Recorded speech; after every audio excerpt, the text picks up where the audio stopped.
All right, let's go ahead and get started today. We've got some interesting news. I was doing a live a few days ago. I was doing a live Q&A, answering all your questions and all things Social Security, Medicare. And people typed into the chat that I just heard 6.2 million dead people are being paid by the Social Security Administration. I'm like, well, interesting. Let's talk about that today. How an internet myth starts, and as kind of dovetail with that, I'm going to talk about survivor benefits.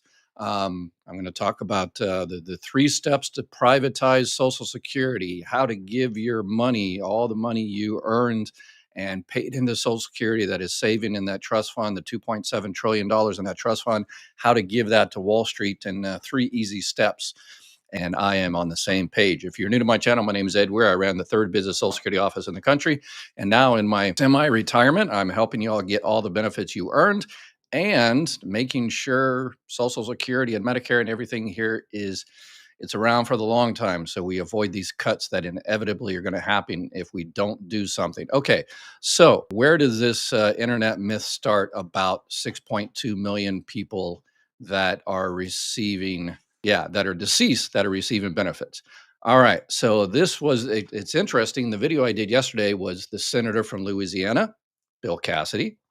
And then there's another senator from Louisiana, this gentleman here, John Kennedy, not the John Kennedy, obviously, but I guess he is the John Kennedy because his name is John Kennedy. But anyway, so he is talking about these 6.2 million people, but he never says that they are receiving Social Security benefits. And this is, I hate to get conspiratorial here. Anytime anybody says that, they're about to be conspiratorial. But anyway, let's say a little bit of a coincidence that you got two people from Louisiana and they're talking about Social Security, but they're coming at it from different.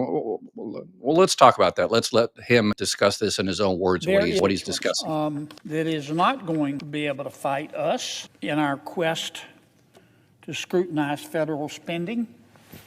And I'm referring to dead people, the fact that they're getting. All right.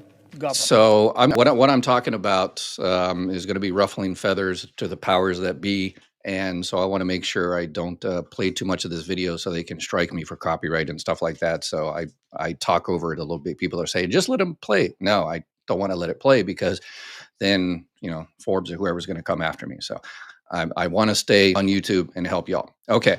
So basically what he's talking about is this, new Doge, the Department of Government Efficiency. Great. We love government efficiency. I mean, all the way across. Efficiency in your own home, in businesses, and government. Everybody needs efficiency. So awesome. But he says, okay, hey, there's one constituency that is not going to fight getting that money. It's dead people, because dead people are receiving these benefits. And he's right. Number one, efficiency is a beautiful thing as long as it's done right. And number two, dead people shouldn't be receiving Social Security benefits and checks. So this is what he talks about here, and let's see where it goes. 2023 alone, this is just 1 year, our government sent 1.3 billion, not 1.3 million. We sent $1.3 billion in checks to dead people. Those aren't my numbers. Those numbers come from the Office of Management and Budget. That's just, when you die in America. Okay, so I looked up this. I tried to find he said 1.3 billion, but it says 1.4 billion there. The only thing I saw 1.3 billion was back in 2020 as part of the CARE Act. That was under the previous administration, the previous Trump administration. They gave out COVID based on your taxes from a year or 2 years prior to that. And obviously a lot of people had passed away at that time. So I couldn't find anything about that. But let's stick to Social Security, how he gets to Social Security. And now he explains how Social Security is kind of the resource for all other agencies, the Veterans Administration, the Department of Treasury, the Small Business Administration. What happens is when you pass away, the vital records in your particular state, the funeral home or the coroner's office or whatever, they submit that to your state's vital records. And then those 50 states notify the Social Security Administration. And then the Social Security Administration takes that and they, notify the Department of Treasury, because the Department of Treasury is the one that actually cuts your Social Security check or does the direct deposit. They're the ones that do that. And Social Security, gets that information and tells the Department of Treasury, oh yeah, don't cut a check for this person for this month. They just passed away. Okay. So that's how it works. Obviously, it's not a perfect system. And to give Senator John Kennedy his due, he did a great thing. And he talks about that, as all politicians do. When they do something good, they talk about it, which fair enough. So he did a good thing by helping the Social Security Administration help other agencies to avoid those overpayments. So let's let him pat himself on the back, which was Your again name very justified. is sent to the Vital Records Office in your state. And at that point, the Social Security Administration pays each state to get an ongoing list of deceased Americans in that state. So far, so good. Okay. And this is important. Again, my first mission in my semi-retirement is to help y'all get the benefits you earned. So I want to take a second to talk about that. In terms of if you have someone, your spouse passes away, you don't need a death certificate. Social Security Administration does not need a death certificate because it's all automatic. And I know those death certificates are expensive. Some states charge you $50, $100 or something for a copy. So don't waste your money. Social Security automatically gets that information from the vital records in your particular state. And if your spouse passes away, then they notify the Department of Treasury, and the Department of Treasury stops that check. A lot of people forget that when they start their retirement benefits or spouse benefits or whatever, Social Security pays a month in arrears. So your January check comes in February. Your February check comes in March, and it comes based on your birthday. If you're born the first 10 days, you get the second Wednesday of the month. If you're born on the second 10 days of the month, you get it on the third Wednesday of the month, and so on. So you have to be alive the entire month. So if, you have to be alive, if, leap year, January 31st, you have to stay alive till the, 12 midnight, and then rolls over into the next day, the next month. So you have to be alive every single day of the month in order to be entitled to the next month's check. And if someone in your family passes away like that, then again, you can just leave the money in there in the checking account, and the Department of Treasury, once they get the notification of the passing, they go in there and they grab it out. So that system is working very well in terms of Social Security, and it's also working because the VA administration, the Veterans Administration, and other places are also getting those death notifications because of John Kennedy. He allowed the Social Security Administration to share that information. So There's that just is a great one thing. problem. I discovered this about 7 years ago. The Social Security Administration refuses to share that list with anybody else in the federal government. They won't share it with any other federal agency. The Social Security. Okay, so he's talking about 7 years ago, and that was the fact before he got in there and he gave the Social Security Administration authorization, because the Social Security Administration, has to follow the laws. They got that information from the particular states, and they can't give it out to anybody unless they get authorization. So what he did is says, okay, I happen to know someone, I guess, that makes laws.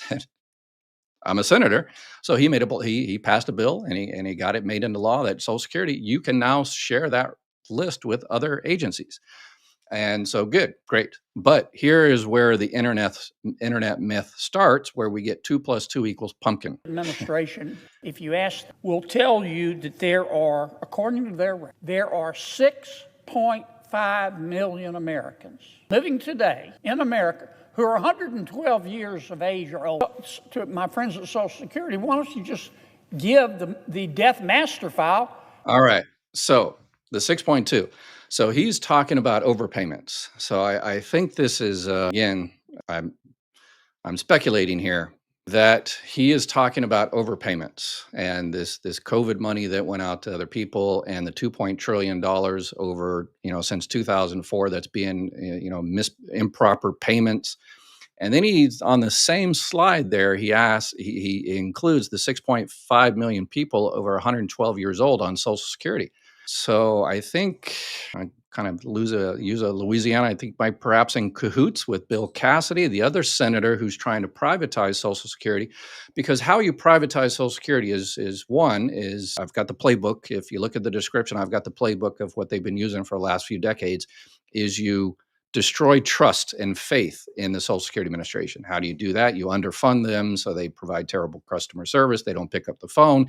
You talk about the fact that money has been stolen. It's been given to this group or Ukraine or whatever the case may be. It's all worthless IOUs, and you build up mistrust over several decades.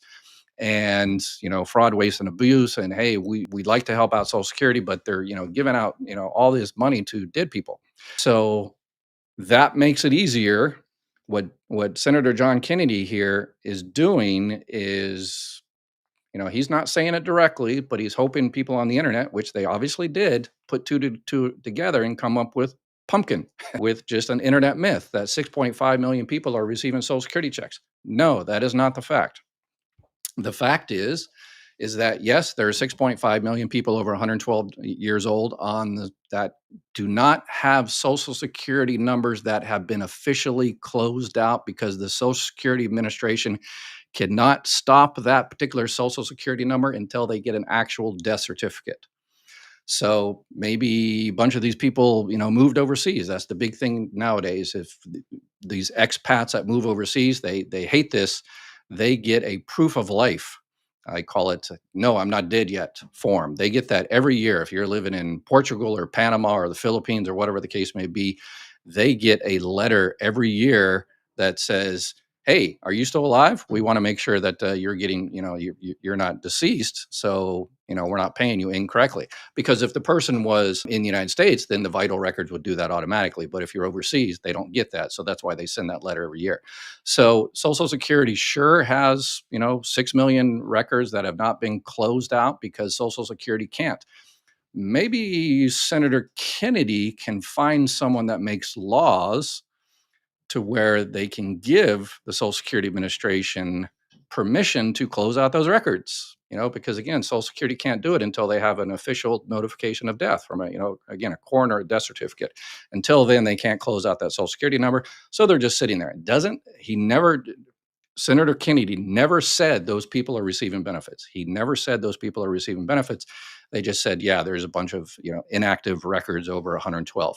In my office and other offices throughout the country, what we used to do is we had this thing called the Centenarian Project. And whenever we had someone in our district, in our area, that reached 100 years old, we would have one of our employees go out to that person's house and give them a nice little certificate and says, congratulations, you reached 100 years old. Awesome. But the problem is the funding for that kind of died. And so we don't do that anymore. And the other purpose of that Centenarian Project was not only to, yes, congratulations on reaching 100 years old. That's awesome. But it's also to confirm that a person is actually out there alive and breathing, kicking and breathing. So there's, yes, there is fraud. Over the several decades I worked for the Social Security Administration in my district, yeah, we had one person in a 55-gallon drum in a rental storage unit that their kids were collecting their benefits. Yes, that does happen. Yes. And in terms of what he talks about, the overpayments, the 2.9 trillion, this is also kind of a distraction, a misdirection. Yes, there are improper payments. I tell people to do this all the time. I tell people to get overpaid all the time. And that would be included in that $2.9 trillion. Okay, why do I tell people to go ahead and get overpaid? When you file for early retirement, you're limited to the amount of money you can make. So this for 2025, that's $23,400. And people call me up and I, talk to me or in live Q&A and say, "Hey, I'm going to be over next year by, I don't know, maybe $1,000 or $2,000. I'm not exactly sure." And there's two ways you can address that. You can call up the Social Security Administration in January, February, March and say, "Hey, I'm going to be over the $23,400. I'm going to make $1,000 over." Social Security holds back $1 for every $2 you go over. Okay. And so you can call them up and they will stop your check for 1 month and they might restart it or they might not. Or you call and you're on the phone for 3 hours and they don't pick up. And so that you can do that. You can definitely do that. Or what I tell people sometime, I say, you're only going to be $1,000, $2,000 over, and you're not 100% for sure whether you're going to be over or not. Maybe you might take some, vacation time in December or something, and you might actually be under. Let it ride. Just let it ride. So come next year, when you file your taxes, You file your taxes and you play with your friends at the IRS and you do all that stuff, and the IRS notifies Social Security, and Social Security looks at it and says, "Oh, yep, looks like this person was $1,000 over, so they owe us $500." That's an improper payment, an overpayment because he overpaid the person, but it was a conscious decision to go ahead and get overpaid. And then they just send you a nasty gram right after you file your taxes and say, "Hey, we paid you, you worked over $1,000. You owe us $500. Pay us the check." And you just call them up and set up a payment plan. Anderson Cooper with 60 Minutes made that whole process a lot easier. So when the information gets out there, people can get information, and so Anderson Cooper, kudos on you for doing that. So yeah, you just set up an overpayment agreement. You can do it up to 60 months, 5 years, and guess what? There's zero interest. So there's that. So yeah, so again, this is another way to help destroy Social Security.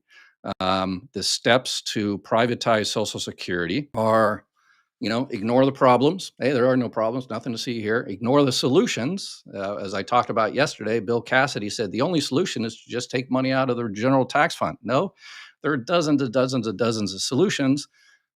I'm the kind of guy that says we need to raise the cap on FICA. I've talked about this many times, but I'll throw it up here. You and I, probably everybody out there watching, we pay FICA tax on every dollar we make.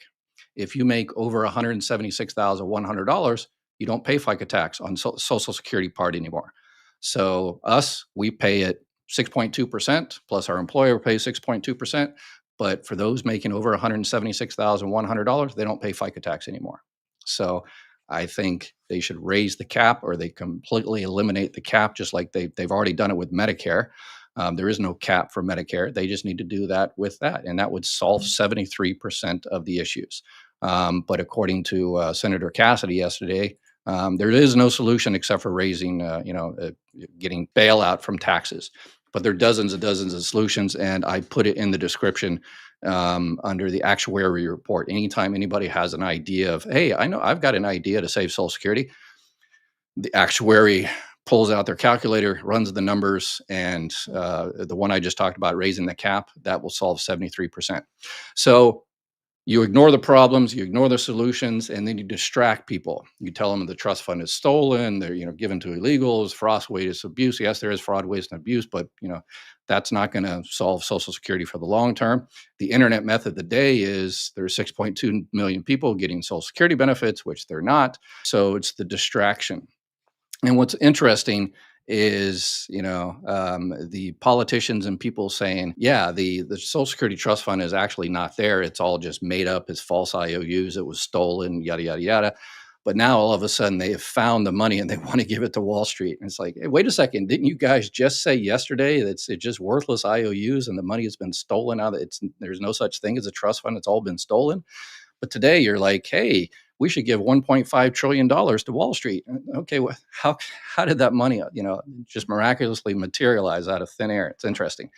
So they ignore the problems and solutions. They distract us. They make us, hey, you're liberal, you're conservative, you're this, that. They divide and conquer us. And all the while, behind the scenes, they're trying to privatize.